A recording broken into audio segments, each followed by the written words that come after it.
Assalomu alaykum. Chamasi 3 oy oldin bir kitob taqdimotida qatnashgandik. To'g'rirog'i, kitob taqdimoti avval bo'lib o'tgan. Kitob bo'yicha bahs bo'ldi. Ustozimiz doktor Shayx Ali Umariy yozgan kitoblari, kitobning nomi arabcha yozganlar kitobni Fi sittati ayyam. O'zbekchasiga 6 kunda deb nomlangan kitob. Kitob e'tiqodiy kitob, ya'ni aqidaviy masalalar yoritib beriladi zamonaviy uslubda. Mana shu kitobning yozilish tarixini aytib bergandilar. Men shuni sizlar bilan ulashgim keldi. Ajoyib mavzular yoritilgan. Kitobni o'zbekchaga tarjima qilingan ekan. O'zbek ahli ilmlarimizdan Dilshod domla tarjima qilib, bir necha yil oldin O'zbekistondan bosib chiqarilgan. Sotuvda ham bo'lsa kerak, vallohu alam. O'qishlikni tavsiya qilaman. Kitobni yozilish tarixi shayximiz Shayx Ali Umariyni o'zlarini hayotlarida bo'lgan bir voqea bilan bog'liq.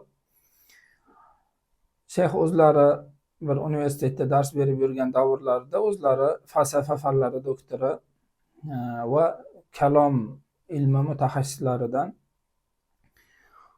Bir universitetda dars berib yurgan davrlari aytadilar, o'sha universitetda islom diniga to'liq amal qiladigan yoki qisman amal qiladigan insonlar deyarli yo'q edi. Men dars beradigan universitetda dedilar. Birgina qiz bor edi. O'sha qiz hijobda, butun universitetdagi qizlarning orasida faqatgina o'sha hijobda edi va oilasi istiqomatda, ibodatda bo'lgan insonlar edi. Haligi qiz e'tiqodiy masalalar bo'yicha gohida kelib mendan savol so'rardi, savollariga javob berardim. Oradan yillar o'tdi, u qiz o'qishni bitirib ketdi universitetni va men boshqa bir davlatga safar qildim. Narigi davlatda yashab yurgan davrimda telefondan video qo'ng'iroq keldi dedilar. Telefonni ochsam, ustida sochi ko'rinib turgan, ya'ni hijobda bo'lmagan bir qiz. Yaxshilab qarasam, o'sha o'zimni talabam dedilar. Keyin dahshatga tushdim. Faqatgina shu qiz o'zi hijobda edi-ku, shu qiz ham yechib yuboribdi hijobini. Dedimda, telefonni ko'tarishim bilan salom alaykum ham bermadimda, nima bo'ldi senga?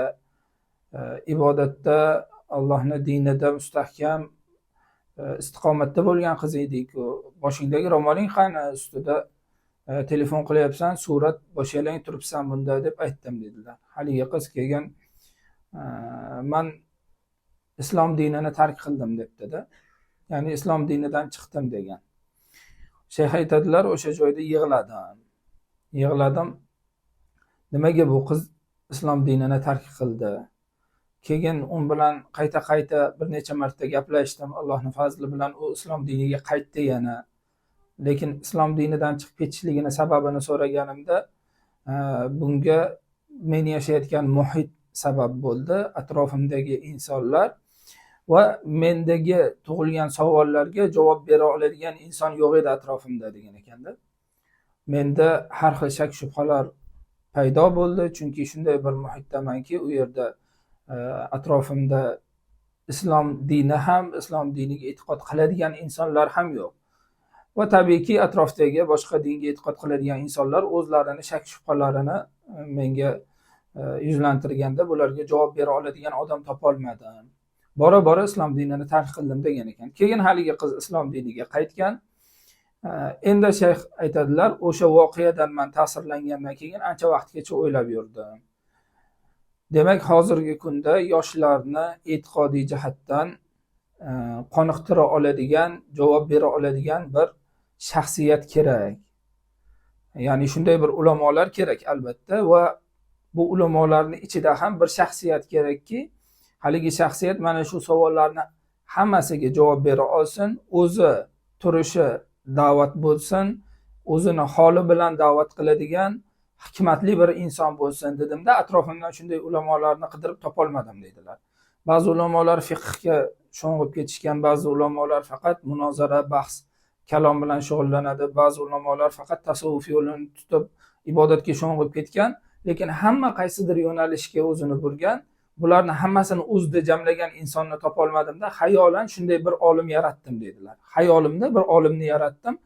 Haligi inson ham mutakallim e'tiqodiy savollarga javob bera oladi, ham faqih fiqhni hukmlarini yaxshi biladi, ham hakim, ham o'zi turishi bilan da'vat bo'la oladigan bir rabboniy insonni, hayoliy shunday insonni yaratdim va uni qarshisiga hozirgi mana bu zamonda yashab turgan shak shubhalarga botib ketgan bir bolani qo'ydim deydilar. Haligi kitobni mazmunida endi bir yigit bor, unda islomni haq din ekanligiga qarshi fikrlar bor, shubhalar paydo bo'lgan va bunga javob berishlik uchun bir inson qidiradida masjiddan masjid imomini topadi. Masjid imomi o'zida mana shu kamolat sifatlarini deyarli hammasini jamlagan bir komil shaxs.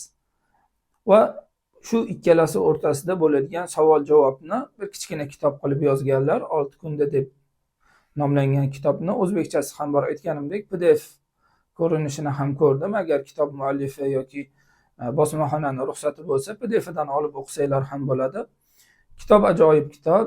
Hozirgi kunimizdagi tashqi xurujlarga, har xil oqimlarga, har xil bizni e'tiqodimizga bo'ladigan xurujlarga juda yaxshi javob berilgan.